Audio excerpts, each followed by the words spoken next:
Em 2023, o setor de apostas esportivas online deve movimentar 12 bilhões de reais. E junto com este recorde no volume de recursos, cresce uma preocupação: a possibilidade de manipulação de resultados envolvendo juízes, atletas profissionais e até técnicos.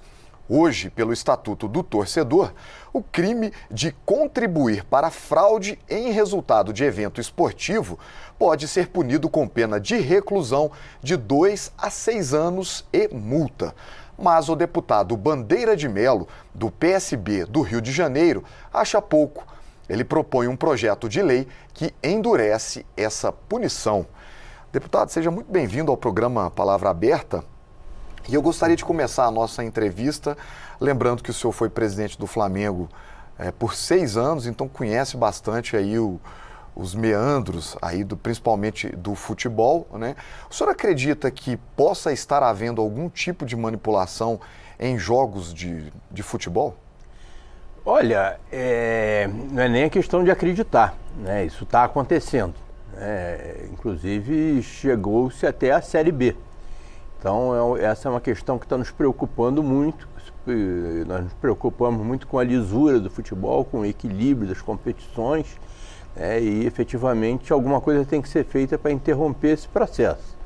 E nós entendemos que o aumento das penas, para atletas, treinadores, árbitros, auxiliares e árbitros de vídeo, pode, de certa maneira, inibir, mas tem muitas outras coisas que precisam ser feitas. Precisa haver um monitoramento constante.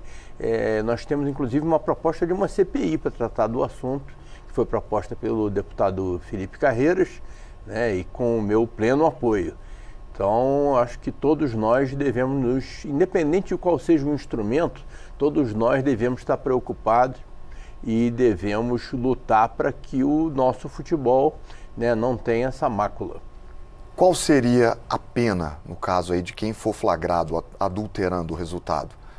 Olha, a pena varia, estabelecido pelo Estatuto do Torcedor, O que nós estamos propondo no projeto é que a pena seja aumentada de 1/3 até 50% da pena. Mas eu acho que essa é uma das medidas que pode ser tomada nesse processo, mas várias outras precisam ser tomadas, e acho que o principal é o monitoramento constante dessa atividade, dos jogos, para ver aonde, inclusive do movimento das apostas, porque quando você tem uma aposta que fora do usual numa determinada partida, você vê, por exemplo, uma quantidade de pessoas muito maior do que o normal está apostando, que vai acontecer um pênalti no primeiro tempo de uma partida, que foi o que aconteceu recentemente. Isso é sinal que tem alguma coisa errada. Certo. Em 2005 nós tivemos um escândalo que foi denominado na época da máfia do apito. Sim. Isso também influenciou nessa decisão do senhor de tentar endurecer a pena? Olha, essa de 2005 já tem bastante tempo, inclusive mudou o resultado do Campeonato Brasileiro, está na memória de todos nós, mas desde então que isso não era manchete nos jornais esportivos. Mas agora, aparentemente, isso voltou. Eu acredito que principalmente por conta do grande movimento de apostas esportivas em sites estrangeiros, online, que estão acontecendo. Inclusive, você tem agora uma iniciativa no Ministério da Fazenda para organizar essa situação e tributar, porque esse movimento todo de apostas está passando longe dos cofres da Fazenda Nacional, dos clubes, dos atletas, de todo mundo que poderia e mereceria ganhar alguma coisa com isso.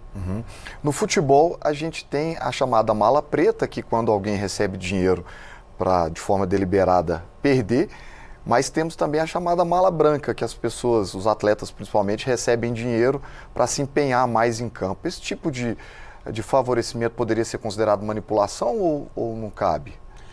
Olha, a mala preta com certeza, porque se houver a comprovação de que um atleta está recebendo para perder o jogo, né? Isso é uma manipulação clara. A mala branca é mais difícil porque, afinal de contas, o atleta estaria recebendo para fazer a obrigação dele, né? Ou seja, se esforçar para ganhar o jogo. Então eu acredito que seja mais difícil, mas acho que é condenável, né? Tudo isso tem que ser coibido e o nosso futebol tem que se dar o respeito. O senhor já ouviu falar de algum caso? Já presenciou alguma coisa do tipo? O senhor que ficou tantos anos no futebol, continua ainda envolvido um pouco de forma indireta, mas o senhor já ouviu falar de alguma coisa nesse sentido? Não, a gente ouve falar, no passado era muito comum, né? Manipulação de resultados, você tinha aqueles cartolas, né, que manipulavam através de...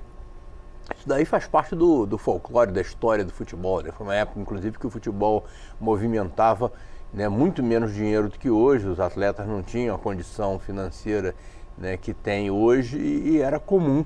Tudo isso está nos livros de história do futebol, né, casos de suborno de atletas e de árbitros. Mas isso daí parece ter ficado no passado. Durante os 6 anos que eu tive no Flamengo, eu não soube de nenhum caso e é claro que as pessoas me conhecendo, ninguém ia procurar o Flamengo para nenhum tipo de ação como essa.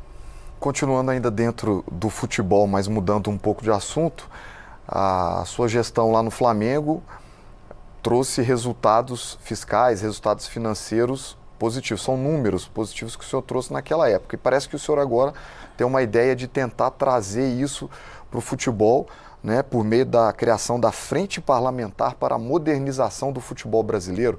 Como é que é essa iniciativa? Olha, essa iniciativa ela tem uma origem exatamente na nossa administração no Flamengo, né? Eu, quando assumi o Flamengo, no meu discurso de posse, eu falei, o Flamengo tem um passivo financeiro enorme, mas tem um passivo ético e moral que é maior do que o passivo financeiro. E nós vamos fazer todos os sacrifícios possíveis para resgatar esse passivo. O que era esse passivo? O Flamengo não pagava em dia, atrasava 3, 4 meses de salário, né? O Flamengo não recolhia os impostos à fazenda, né, que retinha dos salários dos atletas, né? O Flamengo não cumpria compromissos de, por exemplo, de rescalonamento de dívidas que fazia com atletas. O Flamengo não tinha credibilidade, por isso ele era rejeitado por jogadores, por treinadores, por fornecedores e por financiadores. Isso tudo nós conseguimos mudar com uma administração responsável, uma administração austera em que nós fizemos muitos sacrifícios. E eu agradeço muito a torcida do Flamengo, que teve paciência, né, para esperar 4, 5 anos para que a gente pudesse voltar num outro patamar. E o senhor agora não mais como dirigente, mas como parlamentar. Como que essa frente pode ajudar os demais clubes brasileiros? Pois é, o Flamengo tinha 40 milhões de torcedores para dar exemplo. No Brasil nós temos mais de 200 milhões de pessoas apaixonadas por futebol e que tem no futebol o seu principal ponto de contato com a realidade. Estou falando de crianças, de jovens, de pessoas humildes. Então o objetivo da frente é estudar medidas de modernização em que o futebol possa ser um exemplo, que o futebol possa ser encarado como uma política pública, como um vetor para levar à nossa população educação, cidadania, boas práticas, e com isso vai aumentar a credibilidade do futebol e eu acredito que vai ser melhor, inclusive, para o desenvolvimento dos negócios. Certo. A legislatura está só começando, mas o senhor já tem algum tipo de tratativa com os parlamentares, com os presidentes dos clubes também? Já tem alguma movimentação?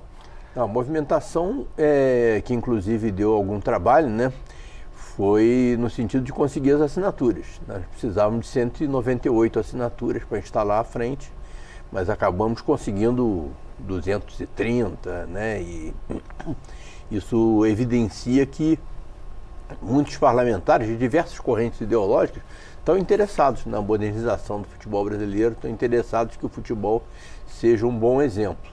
Aí, a partir desse fato né, muito auspicioso de conseguir as assinaturas.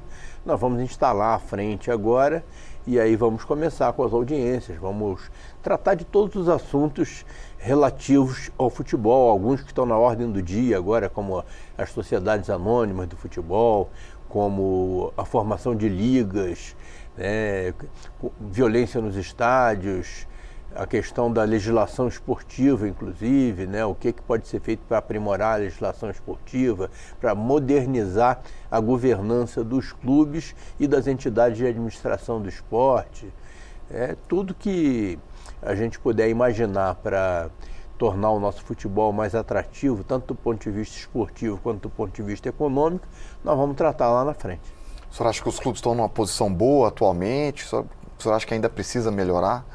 Olha, eu acho que a administração do Flamengo, ela, de certa maneira, ela deu um bom exemplo, né? E alguns outros clubes, né, começaram a seguir o nosso caminho e já estão tratando do futebol assim, de uma maneira mais responsável. Nós conseguimos também, na época, a aprovação da lei do Profut, né? O Profut é um programa de refinanciamento de dívidas, mas que obriga os clubes a cumprirem determinadas contrapartidas de boas práticas gerenciais.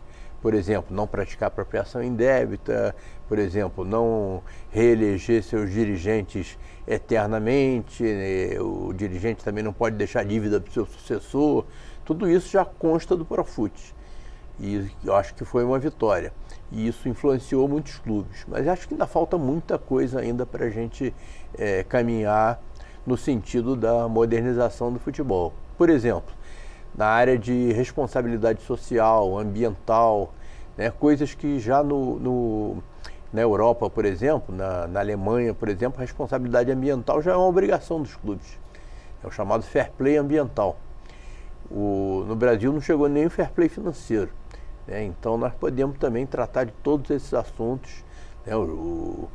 A sigla ESG, né, que significa, né, meio ambiente, social e boa governança, né, em inglês, já é uma realidade no meio empresarial brasileiro. Por que não pode ser no futebol?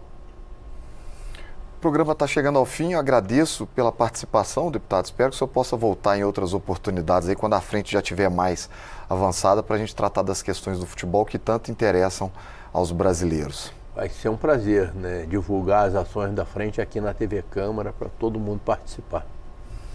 Está chegando ao fim o nosso programa.